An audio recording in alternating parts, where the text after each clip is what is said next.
TV Telugu నేను మీ journalist Uday Kiran. Telangana రాష్ట్రంలో 100 రోజులు గడిచినా కూడా పూర్తి స్థాయిలో 6 గ్యారెంటీలు అన్నారు, అది అన్నారు, ఇది అన్నారు, 100 రోజులలో మేము చేస్తామన్నారు. అయితే ఈరోజు ఉమ్మడి తెలంగాణ రాష్ట్రానికి సంబంధించినటువంటి జిల్లా వార్తాపత్రిక గురించి మాట్లాడుకునే ప్రయత్నం చేద్దాం. అయితే పూర్తి స్థాయిలో ఒకసారి చూసుకున్నట్టయితే దీనికి సంబంధించినటువంటి భద్రాద్రి కొత్తగూడకు సంబంధించినటువంటి డిస్టిక్ వార్తలు చూసుకున్నాం. దీంట్లో క్లియర్గా చూడొచ్చు. ఇది ఏమున్నది? తాగునీటి గండం గట్టెక్కేదేలా. నిజానికి చెప్పండి ప్రజలారా, ఒక్కసారి ఏమైనా తాగునీటికి తాగునీటికి సంబంధించి ఏమన్నా కష్టాలు ఉంటుండేనా? పాలేరు జలాశయం ఏర్పడిన తర్వాత ఈ తరహా నీటి కష్టాలు ఎన్నడూ రాలేదు. రిజర్వాయర్లోని నీటి మట్టం రోజు రోజుకు తగ్గుతుండడంతో అటు అధికారులను ఇటు ప్రజలను ఆందోళనకు గురిచేస్తుంది. 5 జిల్లాల్లోని 2450 గ్రామాలకు మిషన్ భగీరథ ద్వారా తాగునీటిని అందించే అధికారులు పాలేరు నుంచి నీరు ఇవ్వలేమని, ఎక్కడికక్కడ ప్రత్యామ్నాయ చర్యలు చేపట్టాలని స్థానిక అధికారులకు మౌఖిక ఆదేశాలు జారీ చేస్తున్నారు. ఈ క్రమంలో తాగునీటి సంగతి దేవుడెరుగు. ముందుగా తాగునీరు అందే నమ్మకం కూడా సన్నగిల్లుతోంది. పాలేరులో ఉన్న కాసింత నీరు కూడా వృధా కాకుండా అధికారులు కట్టుదిట్టమైన చర్యలు తీసుకుంటున్నారు. ప్రతి నీటి బొట్టును జాగ్రత్తగా వాడుకుంటున్నారు. పరిస్థితి ఇలాగే ఉంటే వేసవిలో తాగునీటి సమస్య మరింత జటిలమయ్యే ప్రమాదం ఉంది. అధికారులు పాలేరు కాలువకు బూస్టర్ పంపులు ఏర్పాటు చేసి నీటిని తోటి మిషన్ భగీరథకు అందించనున్నారు. మరో 15 రోజులకు సరిడమన్న నిల్వలు మాత్రమే పాలేరులో ఉన్నాయి. ఈ పరిస్థితుల్లో వేసవి గండాన్ని గట్టెక్కించే అంశంపై ఉన్నత స్థాయిలో చర్చ జరుగుతుందంటూ కూడా ఒక ప్రధాన అంశాన్ని తీసుకుని వచ్చింది. నిజానికి కూడా తెలంగాణ రాష్ట్రంలో ఇప్పుడు కొన్ని డిస్టిక్లలోనేమో పూర్తి స్థాయిలో అక్కడ ఉన్నటువంటి చెరువులు కావచ్చు, దానివల్ల కూడా వాటర్ సదుపాయం ఉంటే, ఎక్కువ శాతంగా తెలంగాణ రాష్ట్రంలో ఉన్నటువంటి ఏదైతే నీటికి సంబంధించినటువంటిది ఉందో, ఇప్పుడు మిషన్ భగీరథకు సంబంధించి దాదాపు 2450 గ్రామాలు. దీని గురించి మాట్లాడే నాదుడే లేడు. మేము అది చేస్తాం, ఇది చేసినాం భోషానం అని మాట్లాడేటోళ్ళు ఇక్కడ 2450 మందికి నా గ్రామాలకు నీళ్లు సరిపోతలేవు. దాదాపు దాన్ని చూసి ఖర్చు పెట్టినంతగా ఒక పీసినారే వ్యక్తి ఇట్లా చూసుకుంటా ఎట్లా ఖర్చు పెడతారో అట్లా నీటి సదుపాయాన్ని వాడాల్సి వస్తుందంట. అయితే ఇక్కడ పూర్తి స్థాయిలో ఒక ప్రధాన అంశాన్ని అయితే తీసుకుని వచ్చారు కదా. పాలేరు జలాశయంలో నీరు లేకపోవడంతో జిల్లా ప్రజలు అనేక ఇబ్బందులు పడుతున్నారు. ఖమ్మం జిల్లాలోని 17 మండలాల్లో తాగునీటికి పొరుగున ఉన్న 4 జిల్లాల్లోని ప్రజలు తాగునీటికి పాలేరు జలాశయమే వరప్రదాయిని. కానీ ఈ ఏడాది ఇందులో నీరు అడుగుతుండడంతో దాని మీద ఆధారపడిన ప్రజల పరిస్థితి దినందినంగా గండంగా మారింది.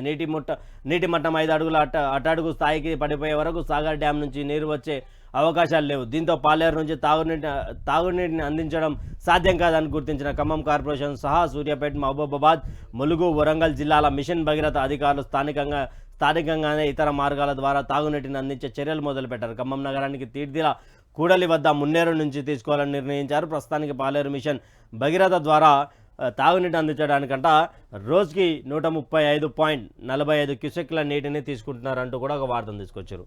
ఏమిరా ఇది తెలంగాణ రాష్ట్రం? ఎక్కడ పోయారా తెలంగాణ రాష్ట్రం? మళ్ళా లాస్ట్కి మనము ఏం చేయడానికి అవుతా ఉన్నామంటే నీళ్ళు అడుక్కునే స్థాయికి వచ్చినాము. బిందెలు పట్టుకొని కొట్టుకునే స్థాయిలో ఉన్నాం. ఇదేనా దీనికేనా మార్పు అన్నది? మార్పు అన్నది దీనికేనా? రోజుకు 0.25 అడుగులు పడిపోతున్న నీటి మట్టం అంట. దీని గురించి మాట్లాడండి సార్. బూస్టర్ పంపులతో నీటి మళ్లింపు అని ప్రధాన అంశాన్ని తీసుకొని వచ్చారు. నిజానికి అక్కడ సూర్యాపేట, మహబూబాబాదు, ఖమ్మము ఇవన్నీ జిల్లాలలో ఎక్కడ పోయినారు? ఆ జిల్లాలకు సంబంధించినటువంటి ఎమ్మెల్యేలు ఏం మాట్లాడతలేరు ఎందుకు? ఖమ్మం మొత్తం వన్ సైడ్గా ఒక భద్రాద్రి కొత్తగూడెం తప్ప మిగతా వాళ్ళంతా కాంగ్రెస్ పార్టీకి ప్రభుత్వంలో ఉన్నటువంటి ఎమ్మెల్యేలే కదా. దాని మీద మరి 2 మినిస్టర్లు ఉన్నారు కదా. ఎందుకు మాట్లాడలేకపోతున్నారు దీని గురించి? నీటి సరఫరా ఏమైంది? నీటి సరఫరా గురించి రైతులు ఒక సైడు తాగడానికి నీళ్ళు లేవు, ఒకవైపు పంట పొలాలకు నీళ్ళు లేవు. 15 రోజుల వరకే పాలేరు జలాశయ నీటి నిల్వలు. నీరు వృధా కాకుండా చర్యలు తీసుకున్నాం. పాలేరులో ఉన్న నీటిని జాగ్రత్తగా వినియోగిస్తున్నాం. వేసవిలో తాగునీటి అవసరాలకు ఇవ్వాలనే ఆలోచనలతో నీటిని ఎక్కడ వృధా కానివ్వడం లేదు. కాలువలపై సీసీ కెమెరాలు ఏర్పాటు చేశాం. కాలువ గేట్ల వద్ద నీరు లీక్ కాకుండా చర్యలు తీసుకున్నాం. నీటిని ట్యాంపరింగ్ చేసే కఠిన చర్యలు తీసుకుంటామంటూ కూడా ఒక విద్యాసాగర్ సి ఇరిగేషన్ ఏమంటున్నాడు అంటే కనీసం నీటి బొట్టు కూడా లీక్ అయ్యే అవకాశం లేదు. లీక్ అవుతుంది అంటే మాత్రం దాని గురించి తగు చర్యలు తీసుకుంటా ఉన్నామంటే నీటి కష్టాలు ఎలా ఉండబోతామనే ఆలోచించుకోండి. ఇప్పుడే వేసవికాలం ఇప్పుడిప్పుడే మొదలైంది, అయినా కూడా రోజుకి 0.25 అడుగులు పడిపోతుందంట నీటి మట్టం. దీని గురించి మాట్లాడాలి, దీని గురించి చెప్పాలి కదా. ఇద్దరు మినిస్టర్లు ఉన్నారు కదా. ఇది దీనికి భద్రత కూడా సంబంధించి ఇంకో చూడండి, ఏ వార్త తీసినా అసలు ఇగో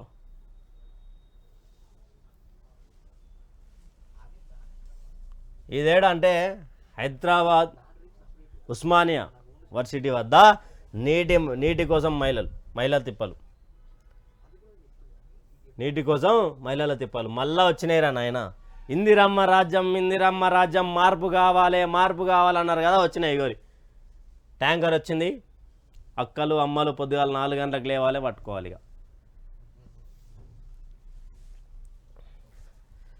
ట్యాంకర్ కావాలంటే 2 రోజులు ఆగాల్సిందే. వెస్ట్ కారిడార్లో జలమండలి ట్యాంకర్కు విపరీతమైన డిమాండ్. ఫిల్లింగ్ స్టేషన్లకు అదనపు జలాలు తరలించిన తీరని కొరత. ట్యాంకర్ వెయిటింగ్పై ప్రజాప్రతినిధుల జోక్యం. సకాలంలో ట్యాంకర్ పంపాలంటూ ఒత్తిడి. మీకు వాటర్ బోర్డ్ ట్యాంకర్ కావాలా? అయితే ఇప్పటికిప్పుడు బుక్ చేసుకుంటే 2 రోజులకు నిరీక్షణ తప్పదు. ఎందుకంటారా, వాటర్ ట్యాంకర్ కోసం రోజుకు దాదాపు 100లాది మంది వెయిటింగ్ లిస్టులో ఉంటున్నారు. ప్రధానంగా మాదాపూర్ అయ్యప్ప సొసైటీ, తట్టికానా, మణికొండ, కొండాపూర్, బంజారాహిల్స్, జూబ్లీ హిల్స్, శేర్లింగంపల్లి, మియాపూర్ పరిధిలోని ఫిల్లింగ్ స్టేషన్లో ఈ వెయిటింగ్ లిస్ట్ ఎక్కువగా ఉంటుంది. భూగర్భ జలాలు పడిపోవడంతో నగరంలో నీటి కొరత తీవ్రమవుతున్నది. 650 ట్యాంకర్లు అంట. గ్రేటర్ వ్యాప్తంగా ప్రస్తుతం 650 ట్యాంకర్లు తిరుగుతున్నాయి. వెస్ట్ కారిడార్లో మాత్రం ట్యాంకర్ నీళ్లు కావాలంటే దాదాపు 24 గంటలకు పై సమయం అవుతున్నది. సాధారణంగా మామూలు రోజుల్లో రోజు 3,500 ట్యాంకర్లు సరఫరా అవుతుండగా గడిచిన కొద్ది రోజుల్లో ఈ బుకింగ్ సంఖ్య 4,800 నుంచి 5,600 వరకు పెరిగింది. కొన్ని చోట్ల 24 గంటల నీటి సరఫరా, మరికొన్ని చోట్ల సమయ భావాన్ని తగ్గించే ఫిల్లింగ్ స్టేషన్లకు అదనపు నీటిని సరఫరా చేస్తూ ట్యాంకర్ నీటి డిమాండ్ను అధిగమించే ప్రయత్నం చేస్తున్నారు. వాస్తవంగా జలమండలి వివిధ జలాశయాల నుంచి రోజు ప్రస్తుతం ఉన్న ప్రాజెక్టుల నుంచి 607 మిలియన్ గ్యాలన్లు ఎంజీడీలు రోజు తరలించేందుకు అవకాశం ఉన్నప్పటికీ అధికారులు మాత్రం 565 మిలియన్ గ్యాలన్లు సరఫరా చేస్తున్నారు. రిజర్వాయర్ల నీటి నిల్వలు అసహజనకంగా ఉన్నాయని, అవసరమైతే అత్యవసర పంపింగ్ ద్వారా నీటిని తరలించి ప్రజలకు మెరుగైన నీటి సరఫరా చేస్తున్నామని చెప్తున్నారు. కానీ క్షేత్రస్థాయిలో నిర్వహణ లోపాలతో కొన్ని చోట్ల నీటి ఎద్దడి తప్పేలా లేవు.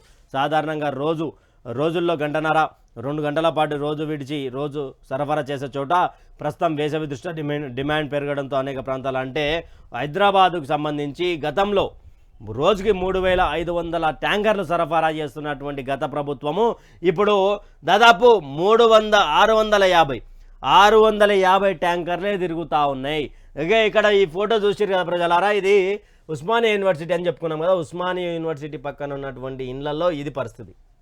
హైదరాబాదులో ప్రధాన భాగమైనటువంటి మాదాపూర్, కొండాపూర్, శేర్లింగంపల్లి, గచ్చిబౌలి, మణికొండ, బంజారాహిల్స్, జూబ్లీ హిల్స్ ఈ ఏరియాలలో మొత్తం బస్తీలలో ఇదే. ఒకవేళ బిల్డింగ్ అసోసియేషన్ సంబంధించినటువంటి బిల్డింగ్లు ఏవైతే ఉన్నాయో అక్కడ ఒకసారి హైదరాబాద్ వాటర్ బోర్డుకి సంబంధించినటువంటి ట్యాంకర్ని బుక్ చేసుకుంటే 48 గంటలు అంట. మినిమం 48 గంటలు ఆగాలి. ఏంది అంటే మనం 10 సంవత్సరాల్లో అంత తిన్నవరా, నువ్వు ఇంత తిన్నవరా, అది చేసినవరా, ఇది చేసినవరా అని చెప్పారు కదా. ఇదే కదా, దీనికోసమేనా ఇందిరమ్మ రాజ్యం తెచ్చుకున్నది మనం? మార్పు కావాలన్నది దీనికోసమేనా? నీటి సరఫరా అందించలేనటువంటి పరిస్థితిలో తెలంగాణ రాష్ట్ర గవర్నమెంట్ ఉన్నది. ఇంటింటికి నల్ల పెట్టించింది కేసీఆర్. ఆ నల్లలోకి వెళ్ళి నీళ్ళు ఎన్నిక చేత అయితే లేదు ఇలా. ప్రజలారా, ఒక్కసారి ఇది హైదరాబాద్ సంబంధించినటువంటి డిస్ట్రిక్ట్ ఎడిషన్. ఇది పూర్తి స్థాయిలో ఇక్కడ ఎలా ఉంది పరిస్థితి అంటే, మరొకసారి బిందెలు మోయాలి, నిద్రలు ఖరాబు చేసుకోవాలి, పొద్దుగాల లేవాలి, అమ్మలు అక్కలు ఆడ ట్యాంకర్ల కాడ వెయిట్ చేయాలి. ఆడికి తీసుకొచ్చారు తెలంగాణ పరిస్థితి. దీనికా నీళ్ళు ఒక సైడ్ ఏమో డ్యాములలో నీళ్ళు లేవు. కాళేశ్వరం ఏమైందిరా నాయన? ఆ కాళేశ్వరం నీళ్ళు లేవా? ఇక్కడ హైదరాబాద్కు వస్తేనేమో ఇక్కడ మాదాపూర్, అయ్యప్ప సొసైటీ, తట్టికానా, మణికొండ, కొండాపూర్, బంజారా హిల్స్, జూబ్లీ హిల్స్, ఎర్లింగంపల్లి, మియాపూర్ ఇవి ఉన్నాయి. అక్కడ ఒకసారి ఖమ్మం, నల్లగొండకు సంబంధిస్తే అక్కడ సూర్యాపేట డిస్టిక్ సంబంధించి, ఖమ్మం డిస్టిక్ సంబంధించి, నల్గొండకు సంబంధించి, మహబూబాద్ సంబంధించి అక్కడ నీళ్ళు లేవు. 2450 గ్రామాలు నీళ్ళు లేక విలవిలలాడుతూ ఉన్నారు. ఇది హైదరాబాద్ సంబంధించినటువంటి. ఇక్కడ జగిత్యాల జిల్లాకు సంబంధించినటువంటి ప్రధాన అంశాన్ని డిస్ట్రిక్ట్ ఎడిషన్లో తీసుకొని వచ్చారు. ప్రమాదంలో రైతుల ఖాతాలు, పంట రుణం చెల్లించని అకౌంట్లపై బ్యాంకుల ఫోకస్, స్తంభింపజేయాలని నిర్ణయం. ఇదే జరిగితే భవిష్యత్తులో మళ్లీ రుణాలు గగనమే. ఆందోళనలో అన్నదాతలు రుణమాఫీపై స్పష్టత ఇవ్వాలని డిమాండ్. ఎవ్వడైనా ఆశపడతారు. రైతులకు లేని ఆశలు కల్పించి, రైతులకు లేని ఒక అంశాలను చూపించి, రైతు రుణమాఫీ తెచ్చుకో, డిసెంబర్ 9 తారీఖు రోజు పోయి తెచ్చుకో, 2 లక్షలు తెచ్చుకొచ్చుకోపోయి అని చెప్పి 9 డిసెంబర్, జనవరి, ఫిబ్రవరి, మార్చి వచ్చాయి. 100 రోజులలో 6 గ్యారంటీలు చేస్తాం, దాంట్లో అభయహస్తం పేరు మీద యువ వికాసం తీసేసి 5 పథకాలు చేస్తామని చెప్పినటువంటి ముఖ్యమంత్రి రేవంత్ రెడ్డి గారు ఏది రైతు రుణమాఫీ ఏడా అడుగుతుంది తెలంగాణ సమాజం. రైతు రుణమాఫీ ఏది? రైతు బందేది? 100 రోజులు ఇంకా కాలేదేమో మీకు. 100 రోజుల గవర్నమెంట్లో యువ వికాసం తీసేసి అభయహస్తం చేస్తామని చెప్పారు కదా. రైతు బంద్ ఏది? రైతు రుణమాఫీ ఏది? ఒక పేద రైతు, ఒక మిడిల్ క్లాస్ వాళ్ళు 1,00,000 రూపాయలు చిట్టి వేస్తే 20 నెలలు కట్టాలి. 20 నెలల సమయము. నువ్వు 2 లక్షలు వేస్తా రుణమాఫీ అని చెప్పి ఆశ పెట్టి ప్రజలను మభ్యపెట్టి పోయి గద్దెనెక్కినావు. ఇక్కడ మళ్ళా ప్రమాదంలో రైతుల ఖాతాలంటూ కూడా ప్రధాన అంశం వచ్చింది. అంటే రైతే రాజు అని చెప్పుకోవడానికి బాగుంటుంది, కానీ నిజానికి కూడా రైతు జీవితం చాలా దౌర్భాగ్యంగా ఉన్నది. రైతుగా ఎందుకు పుట్టినంరా బాబు అనే ఒక ఆలోచనకు వచ్చారు చాలామంది. రైతు వ్యవసాయం చేయాలంటే భయపడుతూ ఉన్నారు. ఏంది కరెంటు కష్టాలు ఏంది, నీటి కష్టాలు ఏంది అని. 10 సంవత్సరాలు రైతు సుఖంగా ఉన్నాడు. కరెంటు కష్టాలు ఇవన్నీ లేకుండా.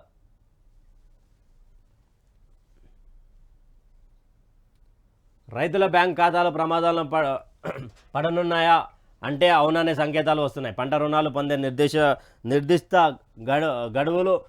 గడువులోపుగా చెల్లించని వారి అకౌంట్లను నిలిపేయాలని బ్యాంకు నిర్ణయం తీసుకున్నట్టు తెలిసింది. ఇదే జరిగితే ఈ నిర్ణయం రైతుల పాలిట అశనిపాతం కానుంది. భవిష్యత్తులో మళ్లీ రుణాలు పొందడం గగనమే అవుతుందని అన్నదాతలు ఆందోళన వ్యక్తం చేస్తూ ఉన్నారు. కాంగ్రెస్ ఇచ్చిన హామీ మేరకు 2 లక్షల రుణమాఫీ సర్కారు స్పష్టత ఇవ్వాలని డిమాండ్ చేస్తూ ఉన్నారు.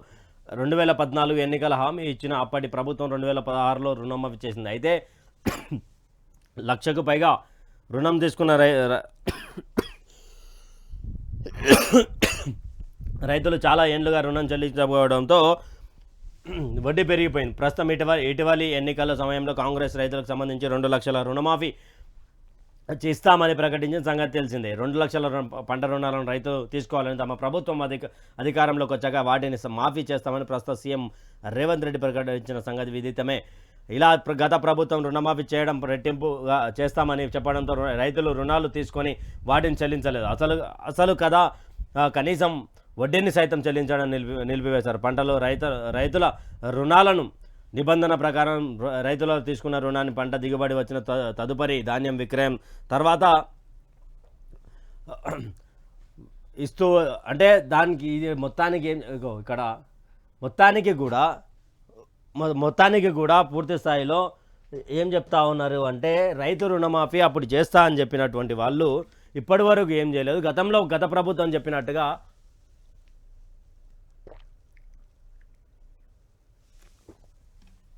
గత ప్రభుత్వం ఏం చెప్పిందయ్యా అంటే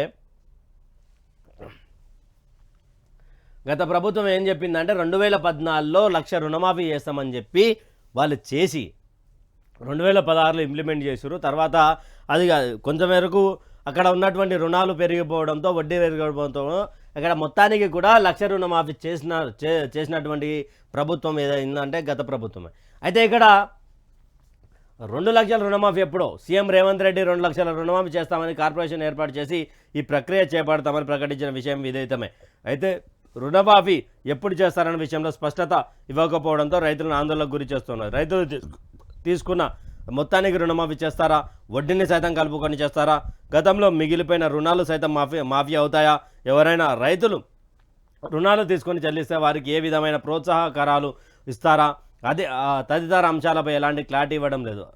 ఇదే సమయంలో బ్యాంకర్లు ఎన్పిఏ ఖాతాలుగా గుర్తించి ఆస్తులు జప్తు చేయడం, వేలవేసే కేటగిరీలో చేర్చారన్న విషయంలో రైతన్నలు తీవ్ర ఆందోళనలో లోనవుతున్నారు. ఖాతాలు సీజ్ అయితే తాము భవిష్యత్తులో ఇతర రుణాలు తీసుకునే అవకాశం ఉండదని, ఆర్థిక వ్యవహారాలపై తీవ్ర ప్రభావం చూపుతుందని ఆవేదన వ్యక్తం చేస్తున్నారు. ప్రభుత్వం ఇప్పటికైనా 2,00,000 రుణమాఫీ చేపట్టాలని, రైతుల బ్యాంక్ ఖాతాలను నాన్ పర్ఫార్మింగ్ అకౌంట్స్ విభాగం నుంచి బయటపడేలా చూడాలని. అంటే వీళ్ళు ఏం చెప్తా ఉన్నారు, బ్యాంకులు ఏం డెసిషన్ తీసుకున్నాయంటే ఎవరైతే రుణాలు కానీ వడ్డీ కానీ కట్టనటువంటి రైతుల బ్యాంక్ ఖాతా ఏదైతే ఉందో ఆ ఖాతాను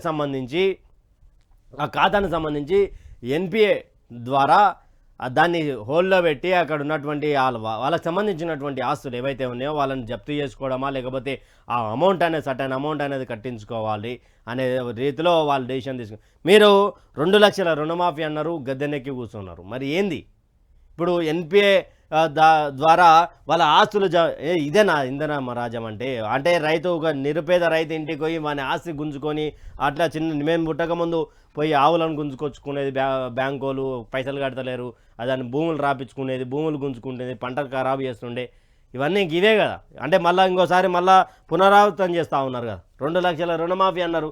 2,00,000 రుణమాఫీ ఎక్కడ పోయా సారు అని అడిగి మా గొంతులు పోయినాయి. అడిగి మా గొంతులు పోయినాయి. ఎవడన్నా ఫోన్ చేసి సార్ మాకు రైతు బంధు వాళ్ళేది రుణమాఫీ కాలే అంటే వాడు బీఆర్ఎస్ పార్టీ వాడు, వీడు బీజేపీ పార్టీ వాడు అని చెప్పి మళ్ళీ మా మీద కామెంట్లు. ఆ రోజులలో 100 రోజుల సమయం అడిగారు. 100 రోజుల సమయం అడిగినప్పుడు ఏం చేయాలి, 100 రోజులు కొత్త సంసారం కాగానే ఏర్పడ్డాడు, ఇప్పుడే ఏర్పడ్డా ఎమ్మడే ఇట్లా అవుతుంది అన్నాడు. మరి 100 రోజులు అయింది. ఆ రోజు మురిగినటువంటి కుక్కలారా ఒకటి ఇప్పుడు ఎప్పుడు 100 రోజులు అయింది. మరి రైతు రుణమాఫీ అది ఎన్పిఏలోకి ఇట్లా భాగం పోతే రైతులు ఇట్లా ఇంతకంటే దారుణం అయిపోతారు. ఆ తాత కూర్చున్నాడు కదా ఫోటోలో, దీనికంటే దారుణం అయిపోతారు. ఆత్మహత్యలను ప్రేరేపిస్తుందా కాంగ్రెస్ పార్టీ అనేది ఒక క్వశ్చన్ మార్క్గా మారిపోయింది. ఏంది మీ రుణాలేవి, మీ వడ్డీలేవి, అసలు ఒక మాట ఎప్పురి మరి వాళ్ళకు ఇగో నిలిపి బ్యాంకు రైతుల దగ్గర మీరు చెప్తే ఎలాంటి చేయకూరి, వాళ్ళ అకౌంటు నాన్ పర్ఫార్మింగ్ అకౌంట్స్ కింద మార్చకండి, మేము రుణమాఫీ చేస్తాము అని చెప్పి బ్యాంకులకు ఇంటిమేషన్ ఇయ్యరు. మీరేమో మేము అగో చేస్తున్నాం ఇగో చేస్తున్నాం అంటారు. ఆ పాపం ఆ ఊరు నుంచి వాళ్ళ ఆటోకు నడుచుకుంటానో ఎవడన్నా పిల్లాడో మనవాడో దింపితే వాళ్ళు ముసలోళ్ళు బ్యాంక్ ఆడుకోతే మాకేం చెప్పలే, మీకు రేవంత్ రెడ్డి చెప్తే మీరే రేవంత్ రెడ్డితో మాట్లాడుకోరా అని బ్యాంకు వాళ్ళు చెప్పడం. ఇంకొకరు పోయి రైతు బంధు పడ్డది, ఇంకా రైతు బంధు పడ్డదా అనుకుంటూనే వెయిట్ చేస్తూ ఉన్నాం. ఆ పంట కూడా చేతికి వచ్చింది. ఇంకెప్పుడే సార్ రైతు బంధు 7,200 కోట్లు ఆల్రెడీ గత ప్రభుత్వం పెట్టిపోయింది. ఆ డబ్బులు కూడా ఇవ్వలేనటువంటి పరిస్థితుల్లో ఉన్నారు మీరు. అది ఉంటే కదా మొన్న నిజామాబాద్ ఎంపీ ధర్మపురి అరవింద్ అన్న అన్నాడుగా, ఏమన్నాడు, పొంగులేడు కొంచెం తెచ్చుకోపోయాడు, కోమటిరెడ్డి వెంకటరెడ్డి కొన్ని తీసుకున్నాడు, ఇంకో కొన్ని ఇచ్చారు, అయిపోయినాయి. రైతు బంధు ఏది, రుణమాఫీ ఏది. కానీ దీని మీద ఇట్లా కనీసం రైతులకు సంబంధించి నాన్ పర్ఫార్మింగ్ అకౌంట్స్కి ఒకవేళ బ్యాంక్ ఖాతాలు ఇట్లా మారితే మాత్రం తెలంగాణలో మరో ఉద్యమం వస్తుంది రైతులకు. అంటే మీరు ఎప్పుడు మీ ఇష్టమే, అన్నీ మీ ఇష్టమే, పంటలు లేవు, చేతికొచ్చిన పంటలు ఖరాబ్ అవుతున్నాయి, ఇంకో నీళ్ళ కోసం మళ్ళీ రోడ్ ఎక్కిన రైతు అన్నట. ఇది మాట్లాడుకునే ముందు ఒకసారి ఈ చూడరు ప్రజలరా, నెర్రెలు వారిన నల్లరేగడి ఇగో మొత్తం దాదాపు అన్న అది కాంగ్రెస్ వచ్చినాకనే వచ్చిందా అన్న, అంతకుముందు లేదా అన్న అంటే అంతకుముందు ఉంటే ఆ పార్టీ అంటే బీఆర్ఎస్ పార్టీకి కావచ్చు, గత ప్రభుత్వానికి కావచ్చు వ్యతిరేకంగా ఉన్నటువంటి ఛానళ్ళు చూపించేది కదా. ఇలా ఉండి ఉంటే చూపించేటోళ్ళు కదా. వాళ్ళకి సంబంధించినటువంటి పత్రికలు కానీ ఛానళ్ళు కానీ ఎందుకు చూపించలేకపోయారంటే ఆ రోజు వాటర్ ఉన్నాయి, రైతులు సుభిక్షంగా ఉన్నాడు, టైంకి రైతు బంధు పడ్డది, టైంకి రుణమాఫీ అయింది, ఇవన్నీ అయినాయి. ఇదా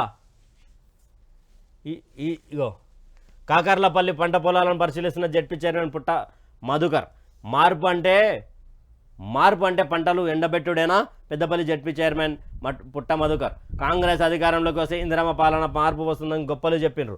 అసలు మార్పు అంటే పంటలను ఎండబెట్టుడేనా అని మాజీ ఎమ్మెల్యే పెద్దపల్లి జడ్పీ చైర్మన్ పుట్ట మధుకర్ మండిపడ్డాడు. ఇప్పటికే మంటలు పెద్ద ఎత్తున ఎండిపోయాయని మిగిలిన పంటలకైనా నిరందించి కాపాడాలని డిమాండ్ చేశారు. లేదంటే రైతుల పక్షాన పోరాటం చేస్తామని హెచ్చరించారు. మంతని మండలం మైదుపల్లి కాకర్లపల్లి శివారులో పొట్ట దశలో ఎండిపోయిన పంట పొలాలు, నెర్రలు బారిన భూములను గురువారం ఆయన పరిశీలించారు.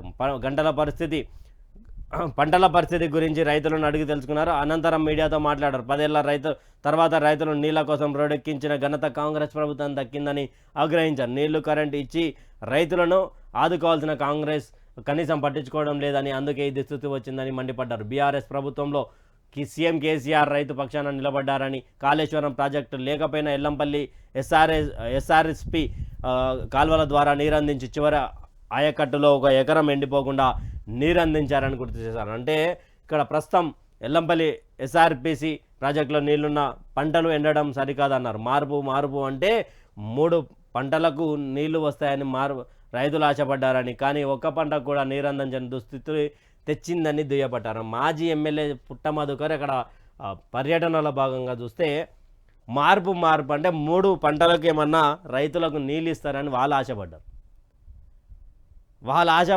దానికి ఏమైందంటే ఎస్ఆర్పిసిలా నీళ్లు ఉన్నా కూడా నీళ్ళు వదలలేనటువంటి పరిస్థితిలో వీళ్ళంతా తెలంగాణ రాష్ట్రాన్ని కర్ణాటక అంటే తిప్పి కొడితే 2 రాష్ట్రాలు 3 రాష్ట్రాలు ఉన్నటువంటి ఈ గవర్నమెంట్, కాంగ్రెస్ గవర్నమెంట్ వాళ్ళు దేశాన్ని వెళ్తారంట. దేశాన్ని వెళ్తే ఎట్లుంటుంది? గరీబీ హటావ్ అని అంటారు. ఏముండదు. గరీబీ హటావ్ అంటే ఈ కాంగ్రెస్ పార్టీ ఉన్నాడు నేను మేస్తా అని అర్థం. దేశ్కు బచావ్ అంటాడు. దేశ్కి ఆయన అంటాడుగా అలా.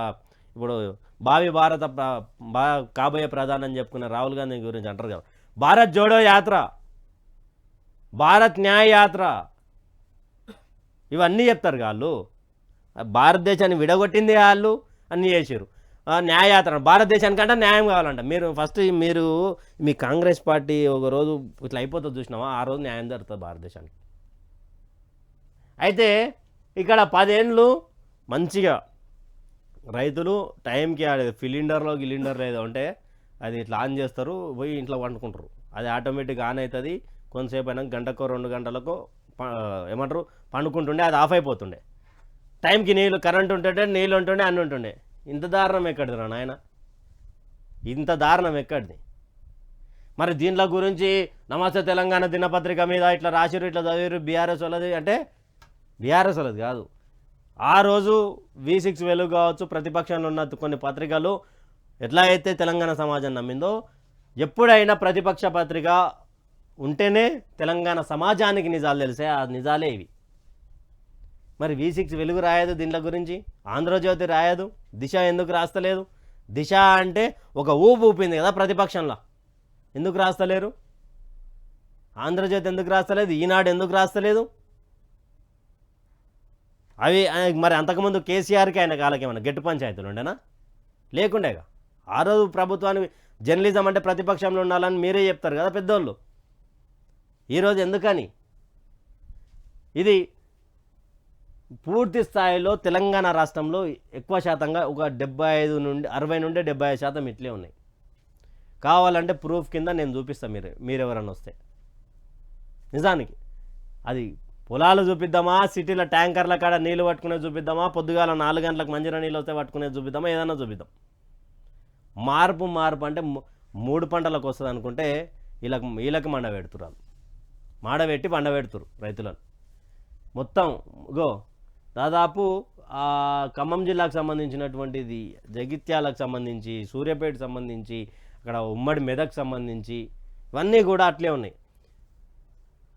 నీళ్ల కోసం మళ్ళీ రోడ్డెక్కిన రైతన్న.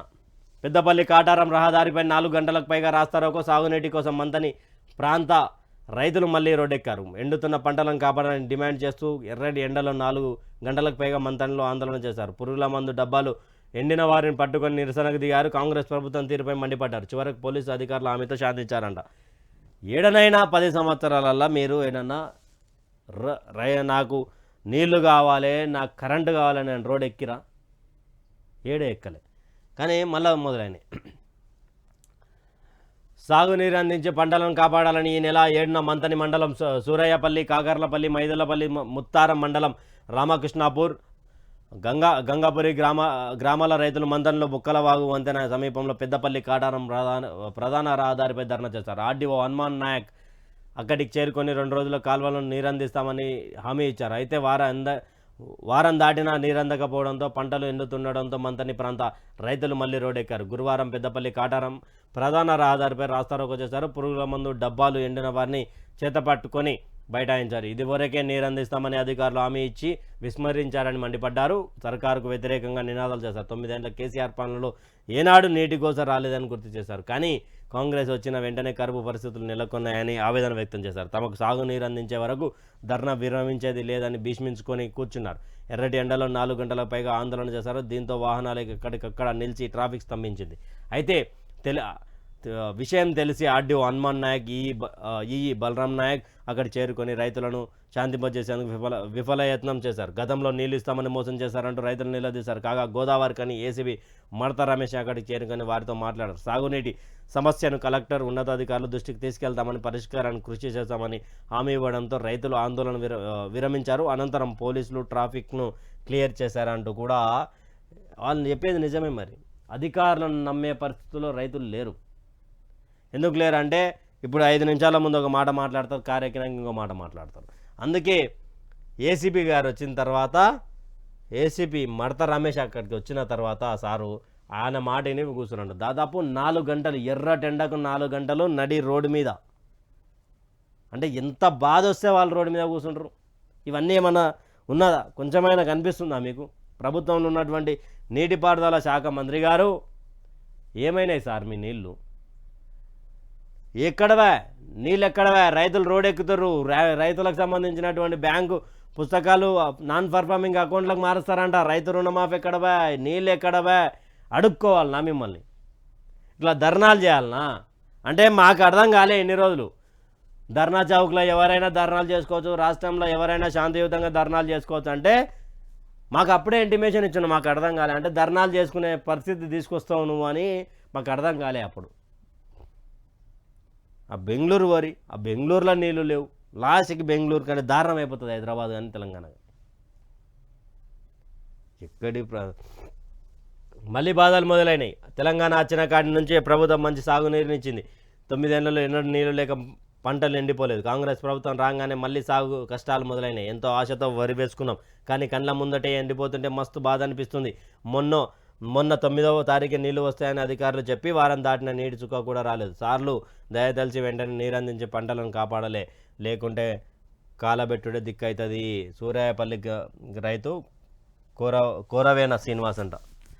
నీళ్ళు కాలువలలోకి వెళ్ళి నీళ్ళు ఇరుసారు, లేకపోతే 9 తారీఖే నీళ్ళు ఇస్తామని చెప్పి నమ్మించి గొంతు కోసి ఇప్పటి వరకు నీళ్ళు ఇవ్వలేదు. మీరు నీళ్ళు ఇవ్వకపోతే నా పంటను తగలబెట్టుకోవడానికి తప్ప దేనికి పనికిరాదు అంటున్నాడు అన్న. అంటే ఎంత ఆవేదన ఉంటే ఆ మాటలు మాట్లాడతారు. కొంచెమైనా సోయి ఉండాలి కదా ప్రభుత్వానికి. కొంచెమైనా 100 రోజులు పండబెట్టి తొక్కుతాం ఇవి తప్ప ఇలా తాను ఇంకేముండవు. ఇలా తానా ఏముండవు. ఇక రంగారెడ్డి డిస్టిక్ సంబంధించినటువంటి డిస్టిక్ వెబ్ ఎడిషన్ ఇది. ట్యాంకర్లు ఏడు చూసినా ట్యాంకర్లు. ఆ ట్యాంకర్ వాళ్ళకి నీళ్ళు వేస్తే మంచి ఏందో. పంట పొలాలు పడావుగా, కరెంటు కోతలు, సాగునీటి కొరత, ఆందోళనలు అన్నదాత అంటూ కూడా ఒక అంశాన్ని తీసుకొచ్చింది. భూగర్భ జలాలు రోజు రోజుకు అడుగంటుతుండడంతో వ్యవసాయానికి ప్రతికూల పరిస్థితులు నెలకొంటున్నాయి. నీరు లేక జిల్లాలో ఈసారి యాసంగిలో పంటలు సాగు విస్తీర్ణం గణనీయంగా తగ్గింది. గత యాసంగితో పోలిస్తే ఈసారి పంటల విస్తీర్ణం 20,000 ఎకరాలు తగ్గింది. అరకొరగా సాగు చేసిన పంటలకు సైతం సాగునీటి కొరత ఏర్పడడంతో ప్రత్యామ్నాయ ఏర్పాట్లతో పంటలను రక్షించుకునే ప్రయత్నంలో రైతన్నలు నిమగ్నమయ్యారు. ప్రస్తుతం నెలకొన్న కరువు పరిస్థితుల నేపథ్యంలో పంటలు దిగుబడులపైన అన్నదాతల ఆశలు సన్నగిలుతున్నాయి. ఈసారి పంటలు డీలా. జిల్లాలో యాసంగి పంటల సాగు లెక్కన వ్యవసాయ శాఖ అధికారులు తేల్చారు. క్షేత్రస్థాయిలో సమగ్ర పరిశీలన జరిపి సాగు నివేదికను రూపొందించారు. జిల్లా వ్యాప్తంగా 1,03,946 ఎకరాల్లో మాత్రమే యాసంగి పంటలు సాగాయి. పంటల వివరాలను ఎప్పటికప్పుడు ప్రత్యేక యాప్లో నమోదు చేస్తారు. రైతుల వారీగా సర్వే నెంబర్, సాగునీటి విస్తరణతో పాటు వేసిన పంట, నీటి వసతి తదితర వివరాలను సమగ్రంగా సేకరించి గత ఏడాది యాసంగిలో సాగు, నీరు, కరెంటు తదితర వనరుల పుష్కలంగా ఉండడంతో జిల్లా రైతాంగం 1,23,240 ఎకరాలలో, అంటే ఇక్కడ ఒకటి గుర్తుపెట్టుకోవాలి, ఇక్కడ ప్రజలారా ఇప్పుడున్నటువంటి పరిస్థితుల్లో అన్ని జిల్లాల వ్యాప్తంగా ఎంత అంటే 1,03,946. ఇది కాంగ్రెస్ గవర్నమెంట్ వచ్చినాక. అయితే గత గవర్నమెంట్ ఎవరున్నారు మనకు? బీఆర్ఎస్ ఉన్నది కదా. బీఆర్ఎస్ గవర్నమెంట్లో మొత్తానికి 1,23,000 ఎంత 240, అంటే దాదాపు ఎన్ని ఎకరాలు తగ్గింది ప్రజలారా? ఇక్కడ 1,03,000, 1,23,000 అంటే 20,000 ఎకరాలు పడవ పడ్డది. తెలంగాణ సమాజం కోరుకున్నటువంటి మార్పుల భాగంగా దాదాపు 20,000 ఎకరాలు పడవగా ఉండయి యాసంగి పంటకు. ఎంత గ్యాపు? సంవత్సరం గ్యాప్లా. గత సంవత్సరము 1,23,240 ఎకరాలు సాగు చేస్తే ఇప్పుడు 1,03,000కు పడిపోయింది. అంటే వ్యవసాయ రంగాన్ని దిగదార్చుకుంటూ పోతా ఉందా కాంగ్రెస్ పార్టీ అనేది క్వశ్చన్ మార్క్గా మారింది తెలంగాణ ప్రజలకు. 20,000 ఎకరాలు అంటే దాదాపు 10,000 మంది రైతులు వేసుకున్నాం. అంటే 10,000 మంది రైతులు ఆశ వదిలేసుకున్నారు రైతాంగం మీద, రైతన్నల వ్యవసాయం మీద. ఇవన్నీ మాట్లాడితే అమ్ముడు వేరు అంటారు. దీంతో రైతులు యాసంగి కంటే 20,000 ఎకరాల్లో తక్కువగా ఈసారి పంటలను సాగు చేశారు. గత యాసంగిలో వరి సాగు 90,447 ఎకరాలు ఉంటే ప్రస్తుతం 83. ఇక్కడ మళ్ళా 7,000 తగ్గింది ఎకరాల్లో మాత్రమే సాగైంది. అంటే గత ప్రభుత్వం 90,000 ఉంది, మళ్ళీ ఈ గవర్నమెంట్కి ఒకసారి 83,000 అయింది. మొక్కజొన్న గత సీజన్లో 13,530 ఎకరాలు ఉంటే ఈసారి 6,500, అంటే మళ్ళీ 7,000. సీజన్ ఆరంభం నుంచే పంటలకు సాగు రైతన్నలకు ప్రతిబంధకాలు ఎదురయ్యాయి. పెట్టుబడులకు ప్రభుత్వం రైతు బంధు ఇవ్వకపోవడంతో పాటు కరెంటు కోతను విధించింది. దీనికి తోడు సరైన వర్షాలు లేక బోరు బావుల్లో భూగర్భ జలాలు అడుగంటి పంటలకు నీరందని దుస్థితి ఏర్పడింది. ఇటువంటి పరిస్థితుల్లో పంటలను సాగు చేసే సహనాన్ని రైతన్నలు చేయక పొలాలను పడవగా ఉంచారు. ఇక్కడ ఇగో ప్రజలారా, మొత్తం 20,000 ప్లస్ ఈడ 7,000, మళ్ళీ ఈడ 7,000, 14, 30 అక్షరాల 34 నుండి 35,000 ఎకరాలు పడవ పడ్డది తెలంగాణ రాష్ట్రంలో. 35,000 ఎకరాలు పడవ పడ్డది. ఎప్పటికీ 2023, 2024కి జనవరికి ఇప్పుడు జనవరి వరకు తీసుకుందాం, మార్చ్ తీసుకుందాం, మార్చ్ 35,000 ఎకరాలు పాడుపడ్డది. ఎందుకంటే భయపడతా ఉన్నారు, నీళ్ళ కష్టాలు చూస్తూ ఉన్నారు, కరెంటు కోతలు చూస్తూ ఉన్నారు. ఒక రైతు ఏం చేయాలి? ఇంకా ఏం చేయలేనటువంటి పరిస్థితి. రైతు ఏం చేయలేడు. నిజానికి పంట పండించిన దానికి రైతు రేటు చెప్పుకోలేడు. పంట పండించిన దానికి ఆయన సొంతంగా అమ్ముకోలేనటువంటి పరిస్థితి. ఎవడో దళారు వచ్చి వీళ్ళని మోసం చేసిపోతాడు. ఒకవైపు ప్రభుత్వం మార్పు కావాలని ప్రభుత్వానికి మార్పు ఇస్తే వాళ్ళు 35,000 ఎకరాలు పడవ పడేటట్టుగా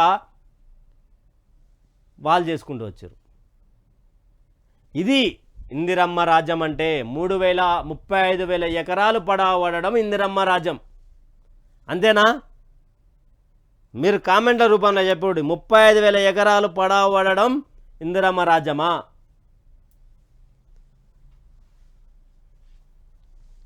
ఆందోళన కలిగిసిన కరువు ఛాయలు.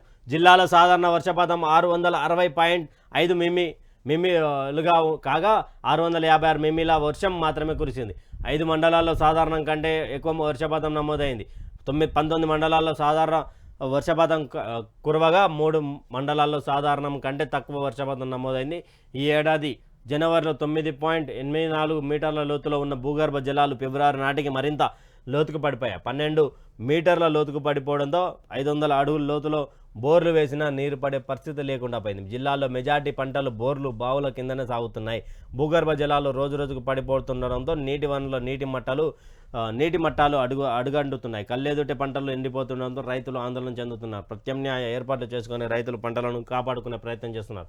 పంటలతో పాటు కూరగాయల సాగు సైతం ప్రస్తుతం సీజన్లో గణనీయంగా తగ్గింది. దీంతో కూరగాయలు, పండ్లు, పూలు దిగుబడులు తగ్గిపోయి మార్కెట్లో ధరలు అమాంతంగా పెరిగిపోయాయి. వరితో పాటు వివిధ రకాల సాగు తగ్గడంతో వాటి ధరల పెంపుపై ప్రభావం చూపుతున్నాయి. కొన్నేళ్ల క్రితం వరకు 4,000 ఉన్న క్వింటల్ బియ్యం ఇప్పుడు ధర 6,000కు పైగా పలుకుతుంది.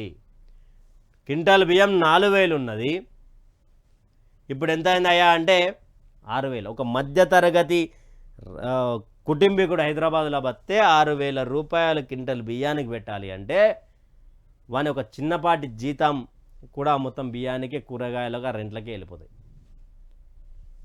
4,000 ఉన్నది అక్కడ. కూరగాయల దిగుబడి తగ్గిపోయింది.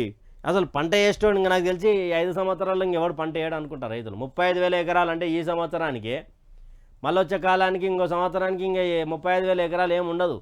అది మళ్ళీ 40-50 ఎకరాలకు వస్తుంది. అది పడావు పెట్టడమే ఇది చేస్తూ ఉన్నటువంటి పరిస్థితి. దీని గురించి మాట్లాడుర్రా నాయన సన్నాసులారా అంటే దేని గురించో మాట్లాడతారు, ఏమేమి మాట్లాడతారో అర్థం కాదు.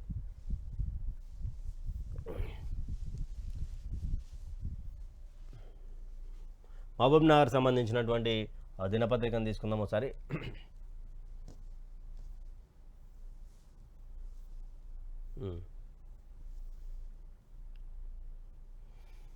ఎండుతున్న పంట జీవాలకు మేత. జడ్చర్ల మండలం కొట్గల్మ గ్రామంలో నీళ్లు లేక ఎండిన వరి పైరును తింటున్న కాడెద్దులు, నీళ్లు లేక ఎండిపోయిన గోధుమ పంట అంటూ కూడా ఒక వార్తను తీసుకొని వచ్చారు. ఇక్కడ వరి పొలం ఎండుతున్నది. గతంలో ఎన్నడూ లేనంతగా బోర్లలో నీళ్లు అడుగంటిపోయాయి. ఎకరం వరి పంట నాటితే కలుపు తీశాక నీళ్లు సరిపోకపోవడంతో ఎండిపోతున్నది. ₹30,000 పెట్టుబడి పెట్టి మరి నాటితే బోర్లలో నీళ్లు లేక ఎండిపోతుంది. ఏం చేయలేని పరిస్థితుల్లో ఎండిపోతున్న వరి పైరుపై రోజు ఎద్దులను మేపుతున్నాం. 3 బోర్లను ఒక చోట కలిపినా ఆ నీటితో గుంట కూడా పారడం లేదు. ఇటువంటి కాలం ఎన్నడూ చూడలేదంటూ కూడా లింగం రైతు కొట్గల్ బెర్జల మండలం అంటే ఆయన చెప్తా ఉన్నాడు. ఇప్పటి వరకు 3 బోర్లు ఒక తాన పెట్టినా కూడా ఒక గుంట పొలం కూడా ఆడతలేదు, గుంట పొలం కూడా తడుస్తలేదు అని అన్న చెప్తా ఉన్నాడు. ఎందుకు ఇంకా ఎట్లా నీళ్ళు లేవు కాబట్టి ఇగో ఒక్కడబ్బా ఇది గమనించురి, ఇదే ట్యాంకర్, ఇది ట్యాంక్, ఇది ఊరికి సంబంధించిన ట్యాంకు. ఆ ట్యాంక్ పక్కన ఉన్న వాడిక ఇక్కడ గోధుమ చేను ఎండిపోయింది. ఇది ఏంది, ఎక్కడి పరిస్థితి, ఏం పరిస్థితి? ఈయన అన్న చెప్తా ఉన్నాడు, ఎప్పటి నుంచో చేస్తూ ఉన్నట్టుండు. కాకపోతే ఇక్కడ అలాంటి పరిస్థితి ఏడదులే అంట. బోర్లు అన్నీ ఎండిపోతూ ఉన్నాయని, బోర్లలో నీళ్ళు వస్తలేవు. ప్రతి సంవత్సరంలో యాసంగిలో కూడా మంచిగా నీళ్ళు ఉంటాయిలే అని ఎకర పొలంలో గోధుమ సాగు చేశా, కానీ బోర్లలో నీళ్లు రావడం లేదు. దీంతో గోధుమ పంట చేతికి అందే సమయంలో ఎండిపోయింది. కాలాన్ని నమ్ముకుంటే నట్టేట ముంచింది. పంట సాగు చేయకపోయినా పెట్టుబడి మిగిలేదే, కానీ పంట ఎండింది, పైసలు పోయినాయి. ప్రభుత్వమైనా ఆదుకుంటే బాగుంటుంది, ప్రభుత్వం ఆదుకుంటే బాగుంటుందని రైతన్న, అయ్యా ప్రభుత్వమా నన్ను ఆదుకో, నీళ్లుంటాయి యాసంగి పంటలో ఇన్ని రోజులు ఉన్నాయి ఇప్పుడు ఉంటాయి అనుకొని వాళ్ళు ఇగో బోర్ల పరిస్థితి ఇది. ఈ దార ద్వారా ఎన్ని ఎకరాలు వారాలి, పారానికి కనీసం అవకాశం ఉన్నదా? దీనికి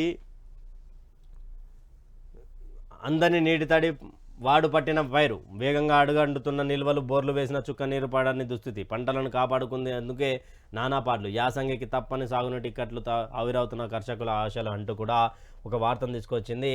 గతంలో కరువు కాలం అంటే ఏందో చూపించారు కాంగ్రెస్ ప్రభుత్వంలో ఉన్నప్పుడే. తర్వాత 2004 నుంచి మళ్ళా కొంతమేరకు రైతులకు ఉపయోగపడే పరంగా ఉన్నది. ఆయన చెప్పిన మాటతోటి సంతకం పెట్టేసినాడు.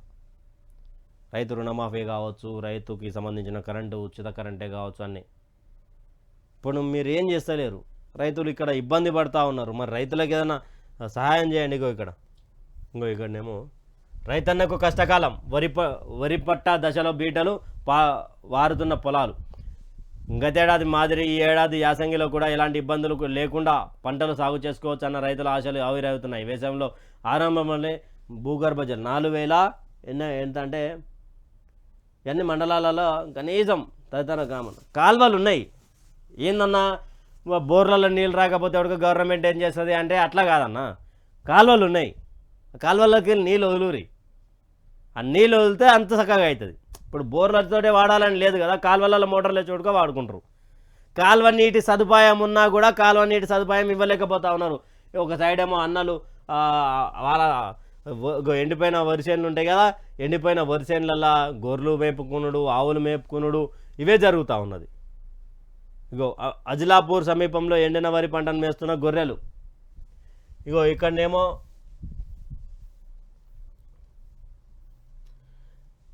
చేనుకు నీరు లేదు, పంట చేతికొచ్చేలా లేదు అంటూ కూడా మక్తలకు సంబంధించినటువంటి వాడు.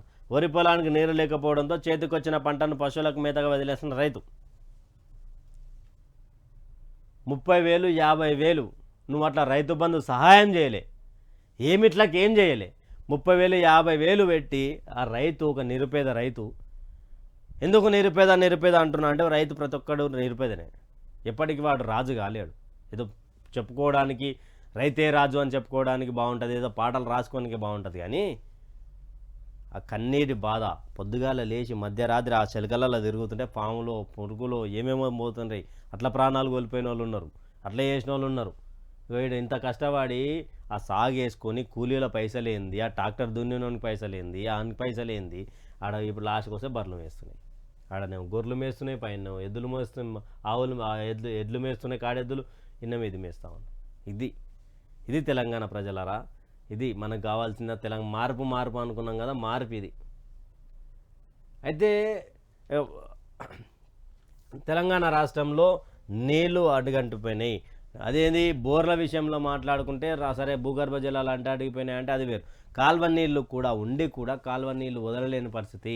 ఒకవైపు కాళేశ్వరం అని మొత్తుకునేటోళ్ళు కొంతమంది ఉన్నారు కదా, ఆడ ఎల్లంపల్లికి సంబంధించి కావచ్చు, ఎస్ఆర్పిసికి సంబంధించి కావచ్చు, ఆ కాలువలకి వెళ్ళి నీళ్ళు వదిలితే రైతులు బాగుపడతారు. ఇంకా లేదు అంటే చూస్తుంటేనే కరువు కాలం వస్తుంది. లాస్ట్కి ఇప్పుడు 4,000 ఉన్నది 6,000 అయింది క్వింటల్ బియ్యం, కొన్ని రోజులు అయితే 10,000 అవుతుంది. ఇది ప్రజలారా ఇప్పటివరకు ఉన్నటువంటి వార్తా విశేషాలు. దయచేసి తెలంగాణ సమాజమా గుర్తుపెట్టుకోండి, రాబోయే పార్లమెంట్ ఎన్నికలు ఉన్నాయి. మరోసారి ఆలోచించండి. మేము సెంట్రల్ అధికారంలోకి వస్తేనే మీకు వచ్చేసి మేము గెలిపిస్తాము అని చెప్పి చెప్పడాలు, మేము 6 గ్యారెంటీలు చేస్తామని చెప్పడాలు ఇవన్నీ కూడా జరుగుతూ ఉన్నాయి. అంతే, ఆవులు మేసుడు, ఇక్కడ ఎక్కడి కష్టాలు ఎన్ని కష్టాలు. జెన్యూన్గా ఏ పార్టీ కార్యకర్తనా మనకు సంబంధం లేదు. ఒక రైతుగా ఆలోచించండి. 9.5 సంవత్సరాల కాలంలో ఇలాంటి కష్టాలు ఎప్పుడైనా మీరు చూసారా? చూస్తూనే ఉండండి. ఎప్పుడైనా చూసారా ఇటువంటి ఇంత గడ్డు కాలం అయితే నేను ఎప్పుడు చూడలే. మరి ట్యాంకర్ల కాడ పోయి నీళ్ళు హైదరాబాద్ కావచ్చు అన్ని ఏరియాలలో